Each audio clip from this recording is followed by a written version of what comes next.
नमस्कार करने से हमारे कर्म की निर्जरा होती है। क्या होता है? कर्म की निर्जरा। पर सामने भले प्रतिमाएं नहीं है, लेकिन परोक्ष में भी हम उनको यहाँ से नमस्कार करें तो भी हमारी कर्म की निर्जरा होती है, क्योंकि नमस्कार हमारा है। हमारा मतलब हमारे द्वारा किया गया है। इसी कर्म की निर्जरा किसकी होगी? हमारी। यहाँ से प्रार्थना करेंगे, यहाँ से नमस्कार करेंगे। समझ गए? पर पदार्थ पर श्रद्धा रखने से ही सम्यक दर्शन पर पदार्थ को नहीं होता, हमें होता है। किसको होता है? पर पदार्थ कौन है? जीवादि, जीव, अजीव, आसो, वंद, समर, ये सब क्या है? पर पदार्थ होते हुए आत्मा से पृथक होते हुए जीव के अलावा। जिन पर श्रद्धा न करो तो सम्यक दर्शन किसको होगा? खुद को होगा। क्योंकि पर श्रद्धा रखना भी सम्यक दर्शन है। मत 100 पर श्रद्धा रखना ही सम्यक दर्शन नहीं है। लोगों का कहना क्या रहता है? पर को विषय बनाने से क्या होगा? नहीं, पर भी हमारे सम्यक दर्शन के कारण है। समझ गए? पर कौन है? सात तत्व में कोई भी आ जाए तो मिथ्यात्व भी हमारे सम्यक दर्शन का कारण बनेगा। क्यों? मिथ्यात्व हमें संसार में भटकाता है, रुलाता है। ऐसा विश्वास रखो। आस्व दुख कारक अनेरे, बुद्धिवंत तने निर्वीरे। आस्व दुख के कारण है, ऐसा श्रद्धा रखो। ये भी क्या है? सम्यक दर्शन है। अरे पर को विषय बनाने से क्या सम्यक होगा? सम्यक तो होगा, पर को भी विषय बनाने से होगा। 100 को विषय बनाओ, पर को विषय बनाओ, तभी तो श्रद्धा न होगा। पर को नहीं जानोगे, 100 को क्या जानोगे? 100 पर का भेद कैसे करोगे? जब 100 पर का भेद नहीं होगा तो भेद विज्ञान कैसे होगा? कैसे समझेंगे पर है वही हम? पंक्षी यदि पर विश्वास न रखे तो उड़े कैसे? पर समझते हो? एक लेख लिखा था पंक्षी के पर, कभी आपके पास आएगा तो पढ़ देना। 2 पेज का है। क्या? पंक्षी के पर। जैसे पक्षी बिना पर के आसमान की ऊंचाइयां नहीं पा सकता, वैसे ही हम भी देवशास्त्र गुरु हमारे पर होते हुए हम पंक्षी हैं, उसके बिना हम भी आसमान की ऊंचाइयां नहीं पा सकते। यदि शिकारी से पक्षी को बचना है तो परों की सहायता से ही बच सकता है। ऐसे ही वर्तमान में विषयों से बचना है तो देवशास्त्र गुरु रूपी पर का उपयोग करना ही पड़ेगा, तभी वह बच पाएगा। समझ गए?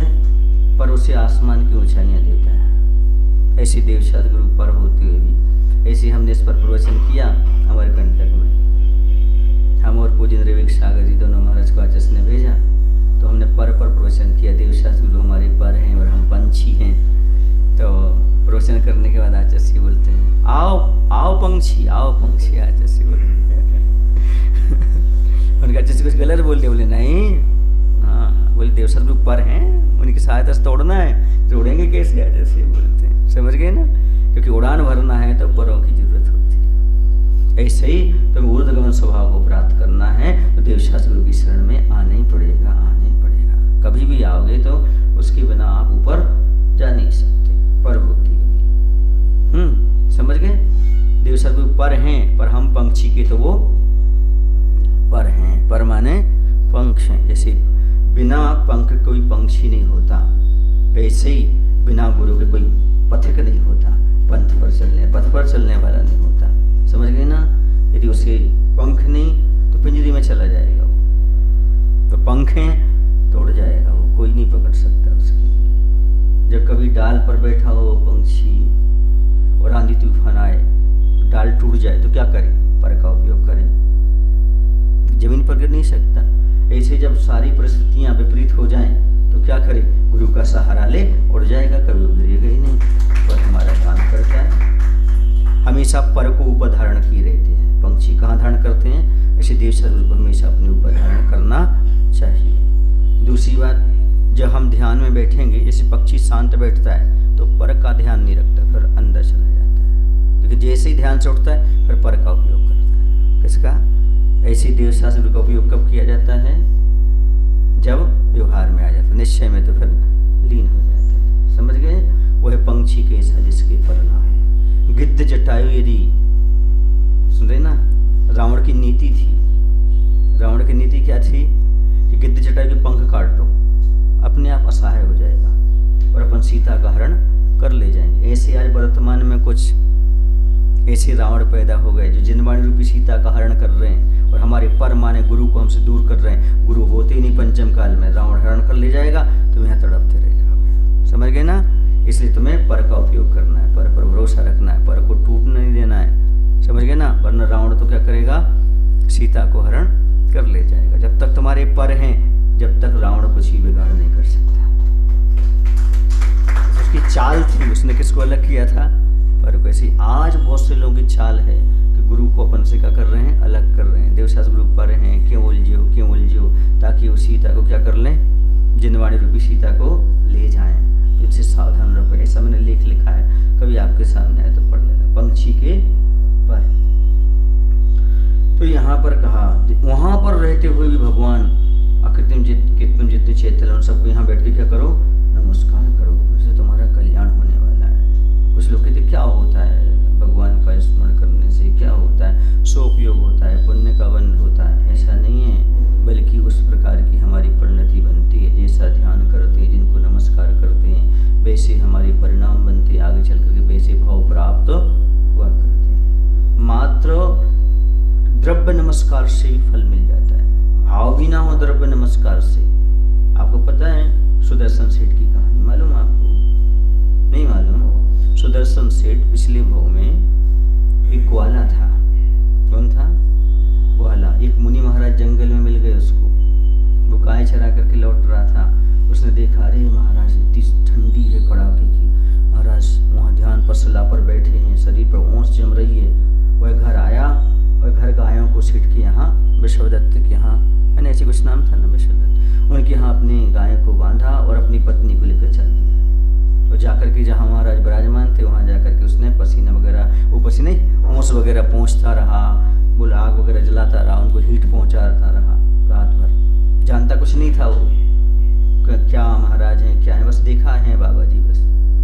और सुबह हुए महाराज ध्यान से उठे, उन्होंने जान ली इसकी पवित्रता अच्छी है, उसको नमोकार मंत्र पढ़ा दिया। उसने नमोकार मंत्र सीख लिया और कह दिया, जब कभी भी तू अच्छा काम करे, प्रारंभ करे, नवोरियंतरणम बोला कर। बस कुछ नहीं जानता। नवोरियंतरण का अर्थ क्या होता है ये नहीं पता उसको, मात्र द्रव्य से जान रहा है, भाव भाषण को छोड़ नहीं रहा, कुछ भी नहीं उसको पता। बस वह हर काम करता। सेठ ने पूछा, भाई ये मंत्र क्यों बोलता है तू, हर काम करते? बोले हम जंगल में महाराज मिले थे। उन्होंने बताया, अरे कह लगा तेरा बड़ा सौभाग्य है, ऐसे रिद्धिधारी महाराज जो आकाश में उड़ते हैं, हमें दर्शन नहीं हो पाते, तुझे दर्शन हो, वो बहुत पुण्यशाली, उसकी और श्रद्धा बढ़ गई। अब हर काम करता नवोरियंतरण। एक बार पूरा आ गया, बाढ़ नदी में, तो उसकी जो गाय भैंस थी वो उस नदी में अंदर जाने लगी, तो बचाने के लिए कूदा, लेकिन कूदते समय उसने क्या बोला, नवोरियंतरण। तो वहाँ जो लकड़ी थी अंदर, कहाँ, पानी के अंदर, उसके पेट में घुस गई, मर गया। पर उसने उस जाता स्वर्ग वो नवोरियंतरण बोला था, लेकिन उसने पहले निदान बंद कर लिया था। हमारे सेठ जी इतने अच्छे हैं, यदि मैं आगे जन्म लूँ तो सेठ का ही पुत्र बनूँ। तो सेठ का पुत्र बन गया, जिसका नाम रखा गया सुदर्शन। और एक भाव लगा मात्र, कितना भाव लगा, कहाँ ग्वाला था, मात्र भगवान का नाम लेने मात्र से, अरहंतणम बोलने से, द्रव्य नमस्कार करने से ये भवतारी होकर के मोक्ष ना। ये है मतलब द्रव्य नमस्कार। ऐसे मात्र नकारो मत, क्या होगा यहाँ बैठे बैठे हम तुम चित्त लेकिन वंदना कर ले, तो नमस्कार कर ले, सो अरे शुद्ध आत्मा की बात करो।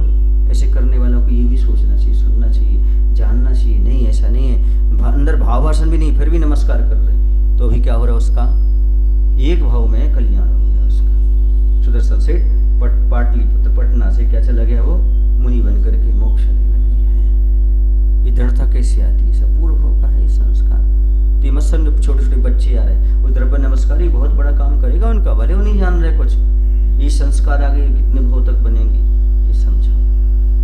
चलिए, द्युति मंडल भासुरांग यष्टि प्रतिमा जनियोत्तमानां भुवनेषु विभूतये प्रवृत्तः वपुषा प्राञ्जलिरश्मि बन्धमानः।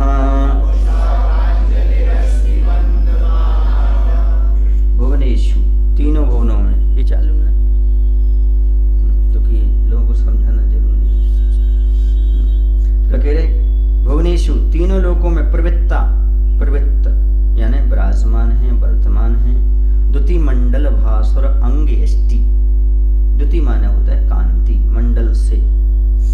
पार्श्वर माने दैदीप्यमान है, अंग यष्टि माने शरीर, और यष्टि माने लकड़ी भी होता है। क्या होता है? लकड़ी। तो दैदीप्यमान शरीर, यष्टि अर्थात शरीर रूपी लकड़ी से युक्त, वपुषा अप्रतिमा, वपुषा माने शरीर, स्वरूप या तेज से उपमातीत, जिनोत्तमा नाम, जिनेन्द्र देव की प्रतिमाओं को विभूति सहित, संपदा सहित यानी अनुचतुष्टय आदि रूप अरहंत देव की संपदा की प्राप्ति के लिए अथवा स्वर्ग मुक्ति रूपी संपदा या पुण्य की संपदा की प्राप्ति के लिए वपुषः वंद्यमानम, शरीर को नमस्कार करता हुआ, भगवान के शरीर को नमस्कार करता हुआ, प्रांजलि अस्मि, में अंजलिबद्ध हूँ। जैसे लकड़ी होती ना, लकड़ी के सहारे नदी तैर जाती है, ऐसी भगवान के शरीर को लकड़ी की उपमा दी है। उनके शरीर का क्या करेंगे? स्मरण करेंगे और हम संसार सागर से पार उतर जाएंगे। यहाँ आचार्य देव ने जिनेन्द्र देव के शरीर को लकड़ी की उपमा दी, अंग यष्टि। क्या कहा है? क्योंकि जिस प्रकार लकड़ी समुद्र से पार कर देती है, उसी प्रकार भगवान का शरीर भी संसारी प्राणियों को संसार समुद्र से पार कर देता है। अतः भगवान का शरीर एक लकड़ी के समान है। समझ गए? जब समुद्र में कोई जहाज में तूफान आता है, जहाज डूब जाती है, तो कैसे तैरते हैं? एक पाटा मिल जाता लकड़ी का, वहीं कहीं एक पटिया टूट कर गिर जाता, उसके सहारे क्या होते हैं? पार लग जाते हैं। चालू दत्ता जी का उदाहरण मिलता है ना, पटिया के सहारे तैर जाते हैं। तो इसी प्रकार से यहाँ पर एक पटिया का सहारा मिल जाए, भगवान डूबते को तिनके का सहारा, तिनका सहारा। हे भगवान, इनका नहीं उनका नहीं, तिनका सहारा। समझ गए ना? डूबते को तिनका, ना इनका ना उनका, तिनका। कौन तिनका? जो तीन लोक में पूज्य है, ऐसे तिनका सहारा चाहिए। और किसी का सहारा नहीं, वो अपने आप क्या हो जाएगा? तैर जाएगा।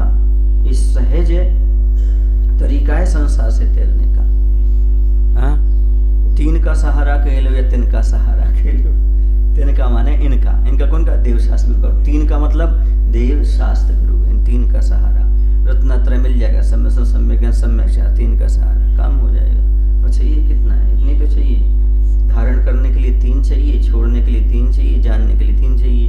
तीन लोग जानो, राग द्वेष मोह छोड़ो और रत्नात्रय धारण करो, देव शास्त्र गुरु को अपना लो, बस काम हो गया। कितनी चीजें तो हैं तीन। तो ये संसारी प्राणी क्या करता है? इस भगवान के शरीर को ही उस लकड़ी रूप में मान करके अपना कल्याण कर लेता है, संसार समुद्र से पार हो जाता है। उसमें लिखा हुआ है क्या? नगर का वर्णन करने से राजा का वर्णन हो जाएगा क्या? राजा के शरीर का वर्णन, उसकी आत्मा का वर्णन हो जाएगा क्या? समय सार ग्रंथ में लिखा है। तो उन्होंने दिखाया नहीं, ऐसा नहीं है। बात ऐसी है कि घास फूस को हाथी खाना नहीं चाहता है। क्या नहीं करना चाहता है? उसमें लड्डू मिला दो, लड्डू का चूरा मिला दो, क्या मिला दो, और क्या करेगा वो? चाव से खा जाएगा, घास फूस भी खा जाएगा। इसी प्रकार से यहाँ पर कहा गया है, क्या कहा गया है कि शरीर क्या है? वह घास फूस है ना? आत्मा गुण क्या है? लड्डू के समान है। समझ में आया ना? घास फूस खाएगा, लड्डू अपने आप अंदर चला जाएगा, लड्डू खाएगा, घास फूस अपने अंदर चला जाएगा। इसी प्रकार से बाहर का वर्णन करने से भी अंतरंग का ज्ञान हो जाता है। इसलिए शरीर का क्या होता है? शरीर का वर्णन करने से शरीर से क्या मुक्ति मिल जाएगी, शरीर से क्या हो जाएगा? नहीं, ये शरीर भी सम्यक दर्शन का कारण है। जिन बिंब सम्यक दर्शन का कारण है। जिन भगवान नहीं है, अकेले बिंब है, तो भी उसको देख करके त्रिंच तक को क्या हो जाता है? सम्यक दर्शन की प्राप्ति हो सकती है। इतना महत्वपूर्ण है जिन भगवान के शरीर।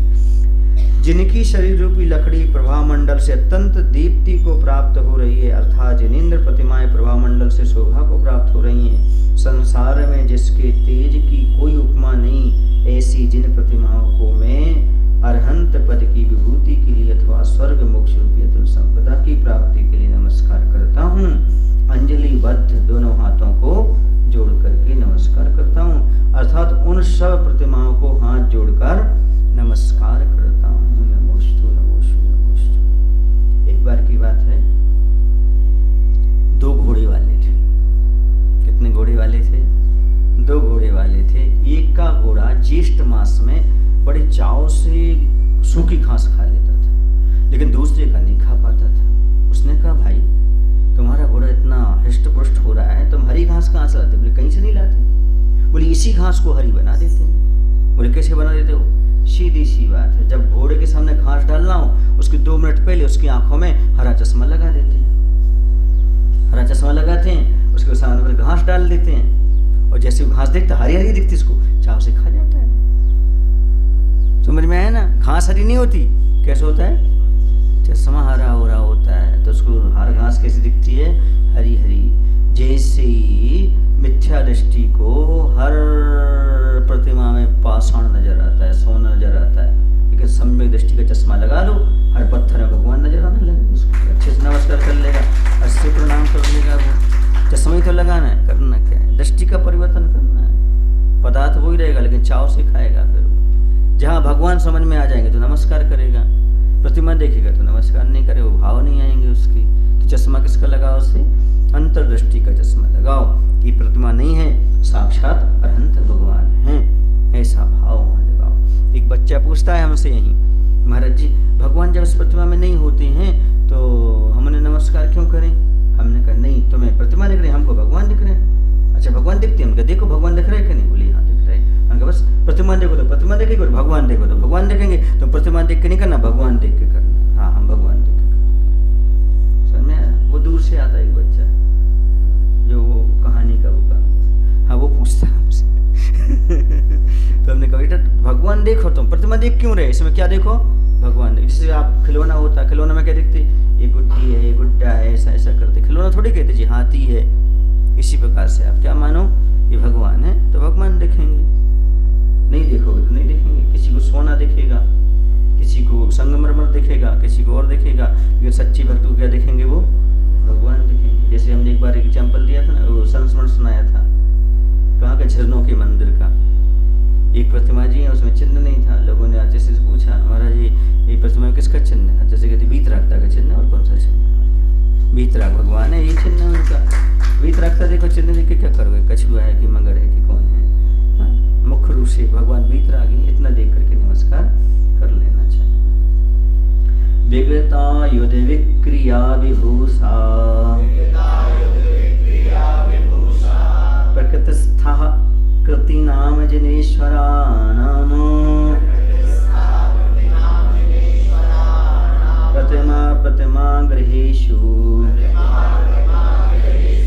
कांत्या प्रतिमा कलमशान्ति वन्दे।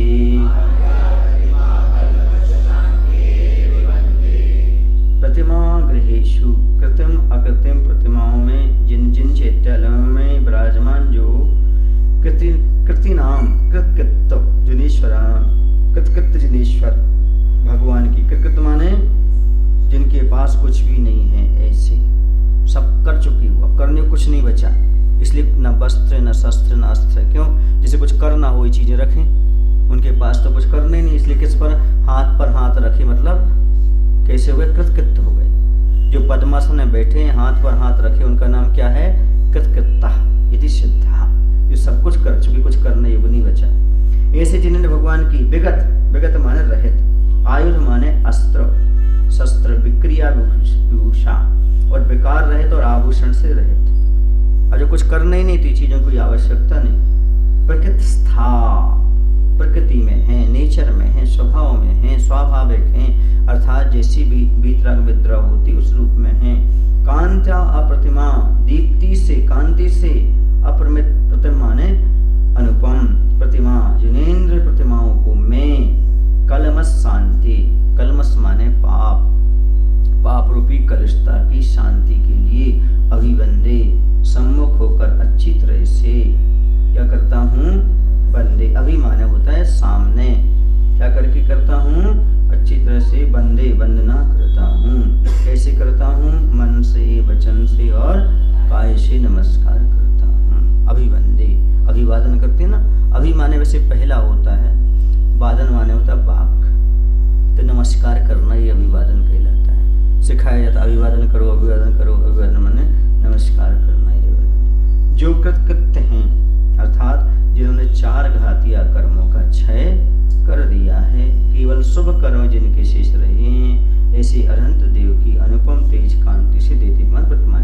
इसका अर्थ समझिए। अब उन्हें कोई पुरुषार्थ नहीं करना, सारा पुरुषार्थ घातीय कर्मों की नजरा के लिए है। और सारे घातीय कर्म कैसे हैं? पाप रूप हैं। पुण्य के लिए कोई पुरुषार्थ नहीं करना पड़ता है, ये ध्यान रखना। पुण्य की नजरा के लिए कभी सोचना भी नहीं तुम। क्यों? क्योंकि जब पुण्य की नजरा का वक्त आता जब सोच ही नहीं पाते। क्यों? मन ही नहीं होता उस समय। पुण्य की नजरा की सोचने नहीं, क्योंकि मन से काम ही नहीं लेते। इसी पुण्य की नजरा के सोचने ही नहीं कभी। 4 घातीय कर्म पाप रूप नष्ट हो गए, फिर सोचने की बात नहीं, फिर तो अपने आप नष्ट हो जाएंगे। कुछ विचार ही नहीं करना, विकल्प ही नहीं करना आपके लिए। वो समुद्घात होगा यदि आयु कर्म से ज्यादा कर्म की प्रकृति वो होगा, और यदि नहीं हुआ बराबर हुए कुछ नहीं, योग निरुद्ध करेंगे, कल्याण हो जाएगा। कुछ करने नहीं जाना विशेषता। समझ में आ रहा? इसलिए पुण्य कर्म की नजरा का विकल्प करने नहीं करना, क्योंकि कृत हो जाते हैं तब पुण्य की नजरा होती है। अभी नजरा का सवाल ही नहीं उठता। 4 घातीय कर्म कैसे हैं? पाप रूप। और 4 घातीय कर्म नष्ट होने के बाद 4 बचे रहते हैं, वो पुण्य रूप है। वो क्या करते हैं? उन्हें ज्यादा, उसमें भी कुछ शुभ प्रकृतियां कुछ अशुभ प्रकृतियां, लेकिन वो कोई बाधा नहीं डालने वाली। वहां पर रहें तो रहें, कोई दिक्कत नहीं। समझ में आ रहा है आपको? उससे कोई आत्मा का घात होने वाला नहीं है, कोई परिणाम का घात होने वाला नहीं है। घात तो होगा किनसे? इसका नाम है घातीय कर्म। इसलिए ध्यान अग्नि से नष्ट कर प्रथम पाप परिताप, कुंथुनाथ पुरुषार्थ से बने न अपने आप। आज इसने क्या लिखा? ध्यान अग्नि से नष्ट कर प्रथम पाप परिताप, सबसे पहले पाप रूपी परिताप को नष्ट किया। ये पुरुषार्थ किया उन्होंने, फिर बने कुंथुनाथ भगवान। ऐसे अपन भी सोचते हैं सबसे पहले क्या नष्ट करना है, क्योंकि कुंथुनाथ भगवान के नाम पर अपना नाम है कुंथु सागर, तो अपन को पुण्य की सोचनी नहीं निर्जा। किसकी सोचना? हाँ, प्रथम पाप परिताप, पहले घातीय कर्म के नष्ट सोचो। अब पुण्य है नहीं और निर्जरा की बात करते हो। फसल अभी आई नहीं, फसल काटो। ऐसे कैसे काटो भैया? पहले घास फूस आती है, क्या आती है? फिर बाद में फसल आती है। और घास फूस की कैसी आती है? जैसे फसल आई, फसल के आजू बाजू घास फूस आ जाती है, तो पहले निदाई की जाती है। क्या की जाती है? निदाई जानते हैं आप लोग? नहीं जानते। खरपतवार को खाड़ना, वो खुरपी रहती है ऐसी खुरपी, जिब्भा जैसी ऐसी, उसके सिर करके निकालना पड़ता है। तो पहले तो जो खरपतवार पाप है, क्योंकि जैसे आप पुण्य करोगे थोड़ा पाप भी साथ में लगता जाएगा। पूजन आदि करते, ध्यान आदि करते, जो कुछ भी आप करते, थोड़ा सा साबद्ध होता, दान आदि देते, थोड़ा होता है, तो खरपतवार आजू बाजू उगेगी और फसल भी उगेगी साथ में, दाना वाली फसल भी उगेगी। तो दोनों एक साथ काट लोगे क्या? फिर क्या खाओगे? नहीं। अभी पहले घास रूपी पाप को नष्ट करना है, पुण्य रूपी बीज को बढ़ाना है। अब इसमें खाद पानी देना है, उसको बढ़ाओ। अभी पाप को नष्ट करो, पुण्य को बढ़ाओ, पुण्य को बढ़ाओ, पुण्य को बढ़ाओ। फिर जब पक जाए फसल, फिर कितना टाइम लगता है? 1 घंटे में 1 एकड़ दूर हो जाता है। हार्वेस्टर लगा पूरा आ जाएगा। कितना टाइम लगता है? बोलो ना हार्वेस्टर कितना टाइम लगता है? हार्वेस्टर में कितना टाइम? निदाई में टाइम लगता है, उसको वृद्धि करने में टाइम लगता है। ऐसे यहाँ पर है। अभी क्या करना अपन को? 4 घातीय कर्म की। हाँ, जो व्यक्ति दोनों एक साथ निकाल रहे हैं उन्हें फसल खाने को मिलेगी, खरपतवार और फसल। यानी पाप पुण्य के साथ निर्जरा कर रहे हैं ना, उन्हें कुछ भी नहीं, ना उन्हें पाप का भान है, ना उन्हें ना फसल की पहचान है, ना उन्हें घास फूस की पहचान है। किसान को दोनों पहचान रहती है, घास फूस क्या होती है, फसल क्या होती है। समझ गए? निंदा और निदाई, फसल की कटाई, इससे कुंदू सागर ने बहुत बड़ी शिक्षा पाई। एक लेख है, कभी आप पढ़ना, उसको दे देंगे लेख, इस पर भी लेख लिखा है ना। निंदा और निदाई, फसल की कटाई, इससे कुंदू सागर ने बहुत बड़ी शिक्षा पाई। जब कभी भी आप बीज बोओगे ना, तो बीज बोने के साथ साथ खरपतवार भी आएगी, तो उसकी निदाई करवाई जाती है। ऐसे जब चारित्र की फसल उगती है ना, तो आजू बाजू दोष भी उत्पन्न होते हैं, तो उसकी निदाई करवाई जाती है। मजदूर लगाए जाते हैं, काटो बेटा, निदाई करो, पैसा देंगे तुम्हें, पैसा देंगे, जाओ तुम्हारा पेट भरो, तुम भी भरो, तुम भी भरो, हमारी तो फसल बड़ी हो रही। पर मैं किसी की खेत में निदाई करने नहीं जाऊँगा, क्योंकि मेरे खुद खेत है।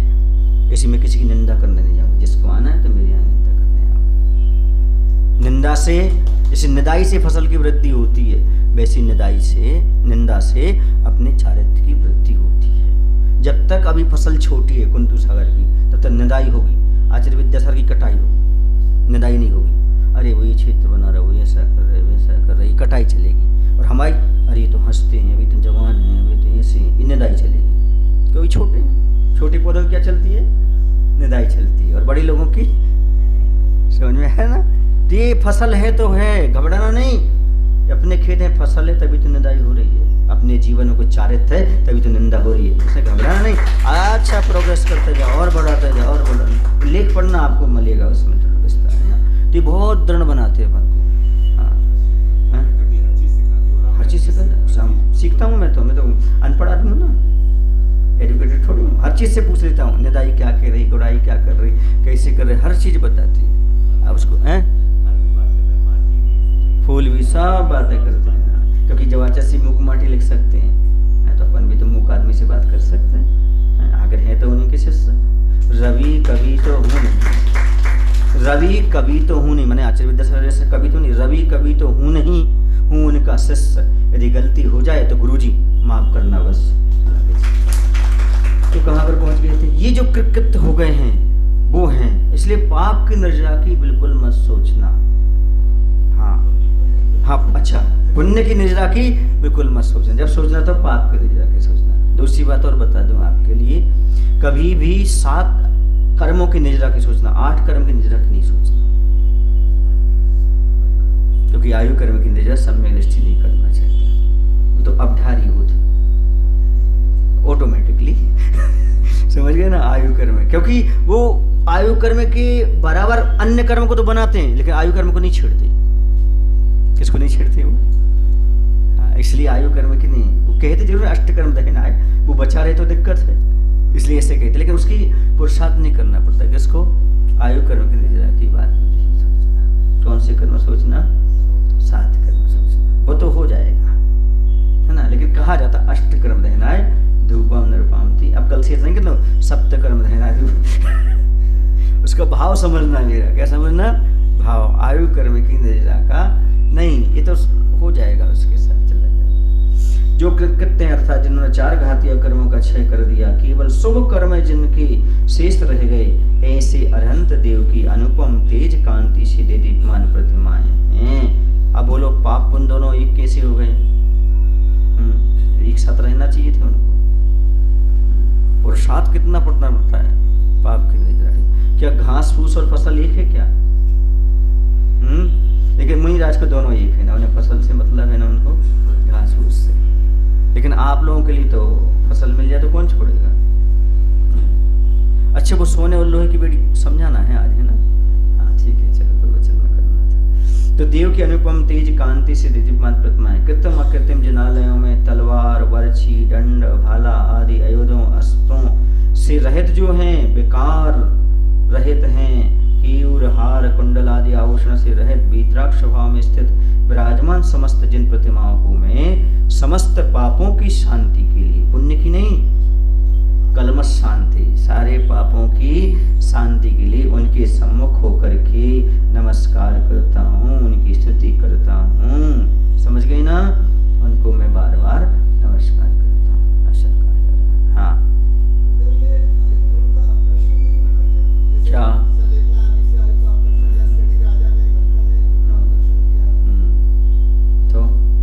किया नहीं है, वो हो गया है, वो होना ही पड़ेगा। जब सम्यक दर्शन हो जाएगा, छायक संदर्शन, तो आयु कर्म के लिए नहीं छेड़ा उन्होंने, उन्हें मिथ्यात्व के लिए छेड़ा था। मिथ्यात्व दूर हुआ और आयु कर्म का वो हो गया। उसको किया नहीं, इंटेंशन पूर्वक नहीं किया, वो हो जाता है। समझ गए ना? ऐसी पुण्य की निजक की नहीं जाती, इंटेंशन पूर्वक वो हो जाती है। समझ गए? जब तक मन है तब तक ये सोचनी नहीं, आप अपने मन में ही नहीं लाना कि पुण्य की निर्जरा करना है कि आयु कर्म की निर्जरा करना है। जब मन से ऊपर उठ जाओ तो, है ना, बिना मन के हो जाओ, असंगी नहीं, संगी असंगी भेदात, संगी और संगी भेद से ऊपर जब केवल ज्ञानी हो जाओ, तब वो कैसा होता है हम बताएंगे उस समय, जब हमें हो जाएगा आप आना, या आपको हो जाए तो हमें बताना। लेकिन अभी जब तक नहीं है तब तक इस चीज को श्रद्धा का विषय बनाओ। क्यों? क्योंकि मात्र पुण्यमय है। वो कैसे हैं अनंत भगवान? पुण्यमय। यदि पुण्य चला जाएगा तो तुम ही चले जाओगे, फिर तो कुछ कर ही नहीं पाओगे। फिर पुण्य गया तो तुम जब तक पुण्य तब तक दिख रहे होते। अरहंत परविष्टि पुण्य है सो है, और पुण्य भी गया तो वो भी गए, पर नहीं देखेंगे, उनका कोई नाम ही नहीं रहेगा, कोई नाम नहीं। सिद्ध क्या नाम रहेगा? आप कोई प्रसिद्धि नहीं है तो सिद्ध है। बोले सिद्ध परविष्टि भगवान की जय। विद्यासागर जी महाराज की जय। बोधि समाधि परिणाम सिद्धि